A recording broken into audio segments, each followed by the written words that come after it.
হ্যাঁ, এই বাচ্চাটা বলো সাবস্ক্রাইব। ক্যানিং এ ঘুরতে এসেছি, দেখেছো? সেখান থেকে ভিডিও বানাচ্ছি একটা মন্দিরের প্রাঙ্গণ থেকে।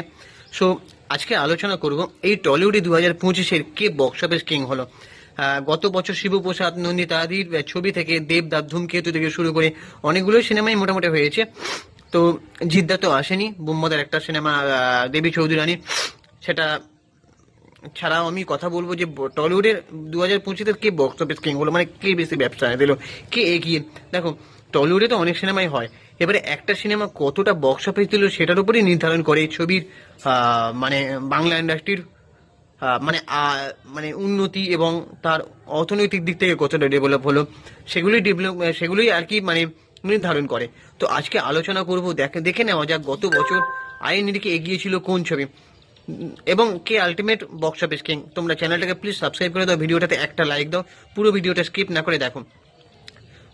ধূমকেতু তোমরা ভালো করে জানো যে ভালো ব্যবসা দিয়েছে, প্রায় এখানে দেখাচ্ছে, আমি যদিও জানি 25 কোটির মতন, 24-25 কোটির মতন ব্যবসা দিয়েছে, কিন্তু এখানে দেখাচ্ছে 14.5 কোটি। এটা কি মানে জানি না, এটা নিউজ মিডিয়ায় খবর।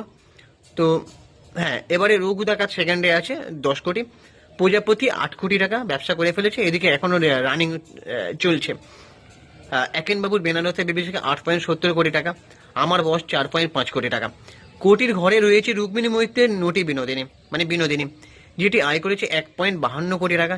সৃজিত মুখোপাধ্যায় সত্যি বলে কিছু নেই আয় করেছে 1.82 কোটি টাকা, মানে 1.82 কোটি টাকা, 1.82 কোটি টাকা।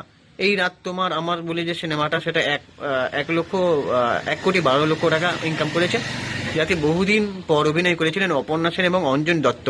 হেমলক সোসাইটির দ্বিতীয় ভাগ কিলবিল সোসাইটি দেখে মানুষ মনে করেছিল একটা নস্টালজিক একটা সিনেমা হবে, যার জন্য সিনেমাটি মানে মানে সেভাবে সাড়া না ফেলতে পারলেও মোটামুটি 3 কোটি টাকা ব্যবসা করে ফেলেছে। তারপরে শর্মিলা ঠাকুর এবং ঋতুপর্ণা সেনগুপ্তের পুরাতন বলে একটা সিনেমা, ভালো গল্পের, ভালো কন্টেন্টে, সেই সিনেমাটা 1,07,00,000 টাকা আয় করেছিল বক্স অফিস থেকে। এছাড়াও রক্তবিষ্টু আয় করেছে 5.35 কোটি টাকা। সোনার কেল্লা জকের ধন 1.6 কোটি টাকা। শুভশ্রী গঙ্গোপাধ্যায়ের গৃহপ্রবেশ 1.35 কোটি টাকা ইনকাম করেছে। দেবী চৌধুরানী 2.2 কোটি টাকা। কোয়েলের কামব্যাক ছবি স্বার্থপর 2.5 কোটি টাকা। রান্নাবাটি 1 কোটি টাকা আয় করেছে। এছাড়াও বছরের শেষে মুক্তিপ্রাপ্ত লৌহ গৌরাঙ্গের নাম এই ছবিটির এখনো পর্যন্ত আয় 1.5 কোটি টাকা এবং কোয়েলের মিতিন মাসি এখনো পর্যন্ত আয় করেছে 1.17, মানে 1,17,00,000 টাকা। এই ছবিগুলো এখনো বড় পর্দায় চলছে।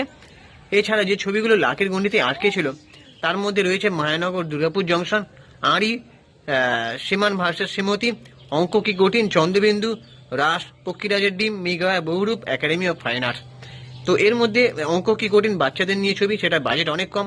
একাডেমি অফ ফাইন আর্টস সেদিক থেকে বলতে গেলে ভালোই ব্যবসা দিয়েছে, কারণ এই সিনেমাগুলো বাজেট কম। তবে দি একাডেমি অফ ফাইন আর্টস অনেক মানে জল ঘোলা করে মাঠে নেমেছিল, তার জন্য অনেক টাকা খোয়াতেও হয়েছে। তবে একটা সাহসী পদক্ষেপ নিয়েছে নতুন ডিরেক্টর জয়ব্রত দাস, তার আগমন হয়েছে, এটা একটা নিঃসন্দেহে বলা যায়। তো এবার তোমাদের কি মনে হয়, এতক্ষণ ধরে যা বললাম বক্স অফিস কিংকে, আলটিমেট বক্স অফিস কিং হচ্ছে দেবদা, মানে 2025-এর বক্স অফিস সব থেকে সেরা যদি কেউ দিয়ে থাকে সেটা দেবদা। তারপরেই বলতে গেলে উইন্ডোজ রয়েছে, উইন্ডোজের বলতে গেলে ওই যে বললাম মানে রক্তবিষ্টু রয়েছে, তারপরে পুরাতন সিনেমা রয়েছে, তো উইন্ডোজ হচ্ছে সেকেন্ডে। এবার তোমাদের কি মনে হয় তোমরা অবশ্যই কমেন্ট করে মতামত জানাও, চ্যানেলটাকে সাবস্ক্রাইব করে দাও, ভিডিওটাতে একটা লাইক দাও, আর আমি ইনস্টাগ্রামে রয়েছি চিঙ্কি বাবু 253, ওখানে গিয়ে ফলো করে দাও। ডুকু বলে দাও একটা চ্যানেলটাকে সাবস্ক্রাইব করে দাও।